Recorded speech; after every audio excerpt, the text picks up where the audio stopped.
Hello friends, BSc third semester chemistry. आज हम लोग शुरू करने वाले यूनिट 7। ठीक है। यूनिट 7 उप सहसंयोजक रसायन का सिद्धांत, थ्योरीज ऑफ कोऑर्डिनेशन केमिस्ट्री। ठीक है, जिसमें बहुत ज़्यादा इंपॉर्टेंट टॉपिक के बारे में देखेंगे। संयोजकता बंध सिद्धांत क्या होता है, वैलेंस बॉन्ड थ्योरी वीबीटी के बारे में। ठीक है, कि वीबीटी आपकी क्या होती है, वैलेंस बॉन्ड थ्योरी बहुत ज़्यादा इंपॉर्टेंट है। ठीक है, तो प्लीज वीडियो को लास्ट तक देखना, क्योंकि आज वैलेंस बॉन्ड थ्योरी को बहुत ही आसानी से समझने वाले हैं। ठीक है, तो देख सकते हो थ्योरी भी समझेंगे और इसकी एग्जांपल से बहुत ही आसानी से समझेंगे। ठीक है, तो प्लीज वीडियो को लास्ट तक देखना। तो बात करें संयोजकता बंध सिद्धांत वैलेंस बॉन्ड थ्योरी की, तो देखो इसकी बात करते हैं। थ्योरी पढ़ते पहले फिर आपको समझाते हैं। कह रहा इस सिद्धांत का प्रतिपादन लाइनस पाउलिंग 1931 में ने किया था। ठीक है, मतलब लाइनस पाउलिंग ने 1931 में इस सिद्धांत का प्रतिपादन किया। यह सिद्धांत संकुल यौगिकों के निम्न गुणों की व्याख्या करता है। मतलब कि संकुल यौगिकों अर्थात उप सहसंयोजन यौगिकों की गुणों की व्याख्या करने के लिए संयोजकता बंध सिद्धांत का प्रतिपादन लाइनस पॉलिंग ने सन 1931 में किया था। ठीक है, इतनी बात समझ में आई कि जो कोऑर्डिनेशन कंपाउंड है इनका इनके बारे में, मतलब इनके गुणों की जानकारी दी इस संयोजकता बंध सिद्धांत से। ठीक है, अब वो हम अभी जानेंगे कैसे। देख सकते हो इसके इन 3 गुणों की जानकारी दी जाती है इससे। ठीक है, तो देखो कौन कौन से। पहला है आपका केंद्रीय धातु आयन की मूल अवस्था में इलेक्ट्रॉनिक संरचना की, मतलब मूल अवस्था में उसकी इलेक्ट्रॉनिक संरचना किस प्रकार की है, और संकुल की ज्यामिति किस प्रकार की है, और संकुल के चुंबकीय गुण क्या है। ठीक है, इनकी जानकारी दी जाती है। ठीक है, इसके अंदर। ठीक है, आपका जो वीबीटी है इससे आप क्या कर सकते हो, इन 3 चीजों की जानकारी दे सकते हो कि केंद्रीय धातु आयन की मूल अवस्था में इलेक्ट्रॉनिक संरचना क्या है, संकुल की ज्यामिति क्या है, संकुल के चुंबकीय गुण क्या है। ठीक है, तो वो अभी आपको बताएंगे कैसे आप दे सकते हो। ठीक है, आप कह रहा है वैलेंस बॉन्ड थ्योरी निम्नलिखित परिकल्पनाओं पर आधारित है, तो वो अभी हम देखेंगे। आप अभी ये समझ लो केवल कि इस सिद्धांत का प्रतिपादन लाइनस पाउलिंग ने 1931 में किया था। यह सिद्धांत संकुल यौगिकों के कौन कौन से गुणों की व्याख्या करता है, इन 3 गुणों की। ठीक है, आप देखते हैं हम इसका एग्जाम्पल से इसको समझते हैं, फिर आपको समझाएंगे इसके जो और पॉइंट है। ठीक है, थ्योरी वाले तो और दिखाएंगे फिर। तो देखो एग्जाम्पल से समझते हैं। पहले आपको करना क्या है, जैसे आप एग्जाम्पल देख सकते हो हमने लिया हुआ है K4FeCN का होल 6। ठीक है, पोटेशियम हेक्सासाइनोफेरेट सेकेंड। ठीक है, इसको लिया हुआ है। तो देख सकते हो आपको इस पे करना क्या है, एक चीज आपको पता होगा कि ये जो आपका ये क्या है, क्या ये है आपका कोऑर्डिनेशन कंपाउंड उप सहसंयोजन यौगिक। अब इसमें एक चीज और पता होगा कि आपका ये जो Fe है यहाँ पे सेंटर एटम है, और ये जो CN है यहाँ पे ये क्या है, लिगेंड है। इतना तो पता ही होगा। ठीक है, आपको शुरुआत से बताते चले आ रहे हैं, पूरा चैप्टर इसके पहले वाला निकल गया। ठीक है, आपका Fe सेंटर आइटम है, CN आपका लिगेंड है, इतना पता है। अब आपको करना है क्या है, सबसे पहले ये जो सेंटर आइटम है इसकी आपको ऑक्सीडेशन नंबर निकाल लेनी है। देखो अभी पता चल जाएगा कैसे। आपको सिंपल क्या करना है, Fe की ऑक्सीडेशन नंबर निकाल ली, देख सकते हो हमने निकाल के दिखाया हुआ है आपको यहाँ पे। देखो Fe की ऑक्सीडेशन कैसे निकालोगे, पहले लिखना है पोटेशियम की ऑक्सीकरण अवस्था 1। ठीक है, और कितने पोटेशियम 4, तो 1 × 4 प्लस Fe की निकालनी, तो Fe को हमने मान लिया x। ठीक है, अब Cn की कितनी होती, -1, तो -1 और कितने Cn 6, तो -1 × 6 = 0। ठीक है, तो यहाँ से x का मान निकल आएगा +2। x क्या है यहाँ पे, ठीक है, x क्या है यहाँ पे, x यही Fe तो है। तो Fe की ऑक्सीकरण अवस्था कितनी निकली, +2। ठीक है, इतनी बात समझ में आ गई, +2 इसकी आ गई। ठीक है, +2 इसकी ऑक्सीडेशन नंबर आ गई। तो कैसे निकाली, देख सकते हो 1 × 4 प्लस Fe की x मान ली, फिर -1 × 6 = 0, x = +2। तो हमें क्या पता चल गया, जो सेंटर आइटम है उसकी ऑक्सीडेशन नंबर। ठीक है, अभी देखते जाओ, बहुत आसान है। ठीक है, अब क्या करेंगे, जो 26, देखो आपको पता है Fe जो है इसका इलेक्ट्रॉन वो परमाणु क्रमांक कितना होता है, 26। कितना होता है, 26 पता होगा। ठीक है, तो देखो Fe का जो परमाणु क्रमांक है, एटॉमिक नंबर होता है, 26 होता है। तो आपको सबसे पहले इसका इलेक्ट्रॉनिक विन्यास निकाल लेना। देखो हमने निकाला हुआ है 1s2 2s2 2p6 3s2 3p6 4s2 3d6, इतना निकाल लोगे। ठीक है, ये क्या हो जाएगा, इसका इलेक्ट्रॉनिक विन्यास। अब आपको एक चीज और करना है, क्या आपको इसकी ऑक्सीडेशन नंबर पता चल गई, x बराबर +2। +2 इसकी ऑक्सीडेशन नंबर है। ठीक है, तो अब क्या करना है, ये जो +2 इसकी ऑक्सीडेशन नंबर है, ठीक है, जो +2 इसकी ऑक्सीडेशन नंबर है, अब आपको +2 है तो देखो यहाँ पे आपको Fe2+ का, अब +2 है तो यहाँ पे Fe2+ का इलेक्ट्रॉनिक विन्यास निकालना। जैसे अभी Fe का निकाला, अब निकालना है आपको Fe2+ का। अगर यहाँ पे +3 आती तो आपको Fe3+ का निकालना पड़ता, 4 आती तो 4+ का। ठीक है, तो 2 आई तो 2+ का। तो Fe2+ का इलेक्ट्रॉनिक विन्यास कैसे निकलेगा? सेम वही है, देखो कैसे, ठीक है, देखो कैसे निकलेगा, ठीक है। देखो बात करें Fe2+ की, तो देखो Fe2+ का कैसे निकलेगा आपका, Fe का इतना आया है 2+। अब जैसे किसी के ऊपर 2+ लगता है तो उसका मतलब क्या होता है वो आपको बताते हैं। 2+ का मतलब है यहाँ से 2 इलेक्ट्रॉन बाहर निकल चुके हैं। जैसे अगर मान लो Na के ऊपर हम लोग प्लस लगा दें, तो इसका मतलब इसमें से एक इलेक्ट्रॉन क्या है, बाहर निकल चुका है। मतलब एक, जब प्लस लगा हो तो उसने इलेक्ट्रॉन को दान किया है, जितने प्लस लगे होंगे उतने इलेक्ट्रॉन दान, 2+ लगे तो 2 इलेक्ट्रॉन दान किए। तो Fe2+ लगा तो 2 इलेक्ट्रॉन क्या होंगे, इससे बाहर निकल जाएंगे, 2 इलेक्ट्रॉन क्या होंगे, इससे बाहर निकल जाएंगे। तो देखो कैसे निकलेंगे, आपका 2 इलेक्ट्रॉन निकलेंगे बाहर, और कहाँ से निकलेंगे, सबसे बाहरी कक्षा से। तो इसमें सबसे बाहरी कक्षा कौन सी बताओ, सबसे बाहरी कक्षा आपकी 4 वाली होगी, क्योंकि पहले 1 आएगा फिर 2 आएगा, ठीक है, पहले पहली कक्षा फिर दूसरी कक्षा फिर तीसरी कक्षा, फिर उसके बाद ही तो चौथी कक्षा आएगी, ठीक है। तो इसलिए आपको इलेक्ट्रॉन कहाँ से निकालना है, चौथी कक्षा, ठीक है। आपको इलेक्ट्रॉन कहाँ से निकालना होगा, चौथी कक्षा से, अर्थात 4s से। तो कितने इलेक्ट्रॉन निकालने, 2, तो 2 इलेक्ट्रॉन निकाल लिए, देख सकते हो हमने यहाँ 1s2 2s2 2p6 पूरा यहीं तक लिख देना पूरा। और 2 इलेक्ट्रॉन निकालने, तो इसलिए यहाँ जब s से s पे तो 2 इलेक्ट्रॉन है ही है, 2 निकाल ले, दोनों निकाल दिए, तो कितने बचे एस पे, 0 बचेंगे। एस में कितने इलेक्ट्रॉन बचे, 0। तो वही है इसका इलेक्ट्रॉनिक विन्यास, 1s2 2s2 2p6 3s2 3p6 4s0 3d6, ठीक है। तो ये इसका इलेक्ट्रॉनिक विन्यास हो गया, ठीक है। अब आपको इतनी बात समझ में आ गई, क्या करना है, पहले ऑक्सीडेशन निकालना, फिर Fe का इलेक्ट्रॉनिक विन्यास, फिर जो Fe2+ है उसका इलेक्ट्रॉनिक विन्यास। आप देखो क्या करते हैं हम लोग, ठीक है। हम लोग Fe और Fe2+ का इलेक्ट्रॉनिक विन्यास निकाल चुके हैं। आप देखो, आपको बताते क्या करना है। अब आपको सिंपल करना क्या है यहाँ पे, ठीक है, आपको करना क्या है यहाँ पे, देखो आप जैसे आपने क्या किया, Fe का निकाला, Fe2+ का निकाला, तो आपको इसके ये जो 3D कक्षक है ये, और ये जो 4s कक्षक है ये, और इसके आगे जो आएगा 4p, ठीक है, इसके आगे जो 4p आएगा उसको, उसके कक्षक बना लेने। देखो 3D पे आपको पता है 5 ऑर्बिटल होते हैं, D पे कितने होते हैं, 5, ठीक है, 5 ऑर्बिटल होते हैं। S पे कितना होता है, 1, P पे होते हैं 3, तो वही हमने बना रखे हैं। आपका D पे 5, S पे आपके 1, P पे 3, ठीक है, ठीक है। इतनी बात समझ में आ रही। आप देखो आपको इस पे इलेक्ट्रॉन भरने, पहले हमने यहाँ पे लिखा हुआ है 26 Fe, मतलब इसका, इस पे हम देख रहे हैं कितने इलेक्ट्रॉन भरे हुए। देखो डी कक्षक पे कितने इलेक्ट्रॉन भरे हुए, Fe की बात करें, अभी केवल Fe का निकाला था तो Fe की बात करें, तो डी कक्षक पे 6 इलेक्ट्रॉन, हमने यहाँ पे 6 इलेक्ट्रॉन भर दिए। आप बात करें 4s कक्षक की, तो 4s कक्षक में कितने इलेक्ट्रॉन है, 4s पे बात करें तो इस पे कितने, 2 इलेक्ट्रॉन, तो हमने यहाँ पे 2 इलेक्ट्रॉन भर दिए। पी की बात करें तो अभी तो पी आया नहीं, तो पी पे कितने इलेक्ट्रॉन होंगे भैया, 0 इलेक्ट्रॉन हो जाएंगे। पी पे कितने, 0 इलेक्ट्रॉन, तो यहाँ पे इलेक्ट्रॉन हमने नहीं भरे। आप बात करें Fe2+ की, तो देखो यहाँ पे Fe2+ पे कितने इलेक्ट्रॉन बचे, S पे है 0 इलेक्ट्रॉन, तो हमने यहाँ 0 कर दिया। डी पे उतने ही 6 इलेक्ट्रॉन है, तो उसी प्रकार इन 6 इलेक्ट्रॉनों को भर दिया। इतना समझ में आया। आप यहाँ पे S पे 0 हो गए, इसलिए यहाँ पे एक भी इलेक्ट्रॉन नहीं भरेंगे, ठीक है, ये आप यहाँ से समझ सकते हो, ठीक है। इतनी बात समझ में आ गई। अब आगे देखो, आप कह रहा है ये जो आपका फॉर्मूला था K4FeCN का, ठीक है, जो K4FeCN का होल 6 है, इसमें Fe सेंटर एटम था, CN क्या है, लिगेंड। और ये जो लिगेंड है ये स्ट्रॉन्ग लिगेंड होता है, प्रबल लिगेंड होता है, ठीक है। तो देख सकते हो यहाँ लिखा गया CN प्रबल लिगेंड है, ठीक है, क्या है, स्ट्रॉन्ग लिगेंड है। आप देखो जब स्ट्रॉन्ग लिगेंड होगा तो एक चीज आपको यहाँ याद रखनी है, जो देख सकते हो जो इलेक्ट्रॉन ऐसे हैं, जब प्रबल लिगेंड आता है तो ये सारे इलेक्ट्रॉन अपने अपने कक्षक पे ऐसे चले जाएंगे, ठीक है, मतलब युग्मित टाइप पे ऐसे हो जाएंगे, ठीक है, देख सकते हो।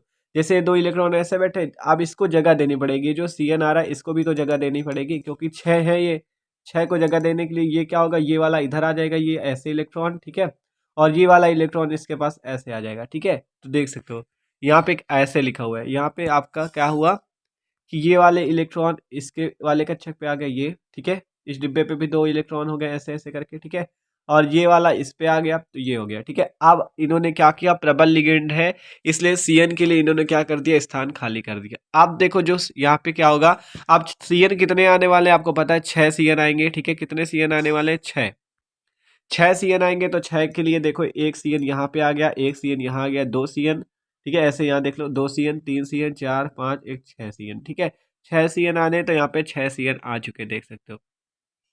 तो देख सकते हो यहाँ पे 6 CN आ चुके हैं। ये CN के पास भी आपको पता है कितने इलेक्ट्रॉन है। देखो बात करें CN माइनस है, जहाँ पे माइनस लगा होता है, माइनस का मतलब होता है 2 इलेक्ट्रॉन, इसलिए यहाँ पे भी आपको 2 इलेक्ट्रॉन दर्शाए गए हैं, ठीक है। अगर Cl माइनस होता तब भी माइनस पे 2 इलेक्ट्रॉन ही होते हैं, ठीक है। तो माइनस था इसलिए 2 इलेक्ट्रॉन यहाँ पे दर्शाए गए आपको, ठीक है, ये देख सकते हो। तो ये बात होती है। ठीक है, इतना समझ में आ गया। देख सकते हो प्रबल लिगेंड थे ये इस पे आ चुके हैं। ठीक है, तो देख सकते हो अब ये जो हुआ है आपका, यहाँ पे हुआ क्या है आपका, देख सकते हो। ठीक है, ये देख सकते हो। अब जब आपको एक चीज यहाँ पे दिख रहा होगा कि देखो, एक चीज आपको क्या दिख रहा होगा यहाँ पे कि आपका सारे इलेक्ट्रॉन कैसे हैं, युग्मित है। ठीक है, सारे इलेक्ट्रॉन कैसे हैं, युग्मित है। मतलब सारे इलेक्ट्रॉन जोड़े में है। देखो कोई भी इलेक्ट्रॉन अकेला नहीं है, देख सकते हो कोई भी इलेक्ट्रॉन अकेला नहीं, सारे इलेक्ट्रॉन जोड़े पे हैं। तो जोड़े पे है, इस कारण से ये जो होंगे ये आपके प्रतिचुंबकीय होंगे। देखो जहां पे इलेक्ट्रॉन अकेला होता है वहां पे अनुचुंबकीय होता है, और जहां इलेक्ट्रॉन जोड़े में हो, कोई भी इलेक्ट्रॉन अकेला ना हो, तो वो प्रतिचुंबकीय डाई मैग्नेटिक होता है। ठीक है, तो ये देख सकते हो कहा गया था कि वीबीटी सिद्धांत क्या करता है, संकुल की ज्यामिति, संकुल के चुंबकीय गुण दर्शाता है। तो संकुल का चुंबकीय गुण कौन सा है, प्रतिचुंबकीय। ठीक है, संकुल की ज्यामिति को दर्शाता है, तो यही होता है वीबीटी सिद्धांत। ठीक है, अब इसके पॉइंट को आपको पढ़ते हैं हम लोग, और इसे इस एग्जाम्पल को जो आपको बताए इसको समझाते हैं। ठीक है, तो चलो इसके पॉइंट देखते हैं। ठीक है, देखो आपसे कहा गया था निम्न परिकल्पनाएं दी गई। आगे कहा गया केंद्रीय धातु परमाणु या आयन के पास रिक्त sp_d परमाणविक कक्षक उपस्थित होते हैं जो लिगेंड द्वारा दिए गए इलेक्ट्रॉन ग्रहण करके उपसहसंयोजी बंध बनाते हैं। देखो आपने देखा, क्या देखा था उस पे, वहां पे देखा था आपने कि यहाँ पे डी कक्षक जो थे इस पे क्या थे, 5 ऑर्बिटल थे, 5 ऑर्बिटल थे।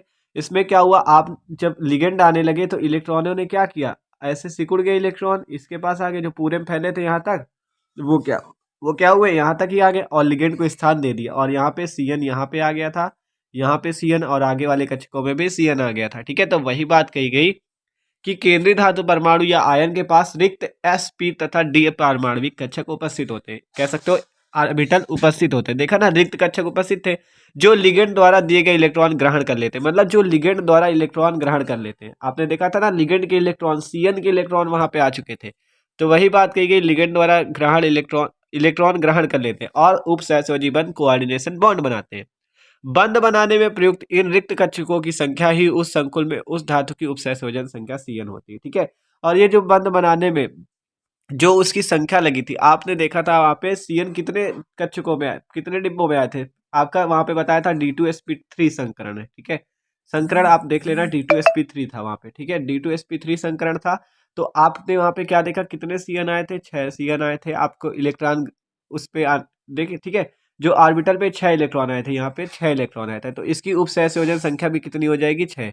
तो वही बात कही गई कि बनाने में प्रयुक्त इन रिक्त कक्षकों की संख्या ही उस संकुल में उस धातु की उपसहसंयोजन संख्या Cn कहलाती है। ठीक है, तो देख सकते हो।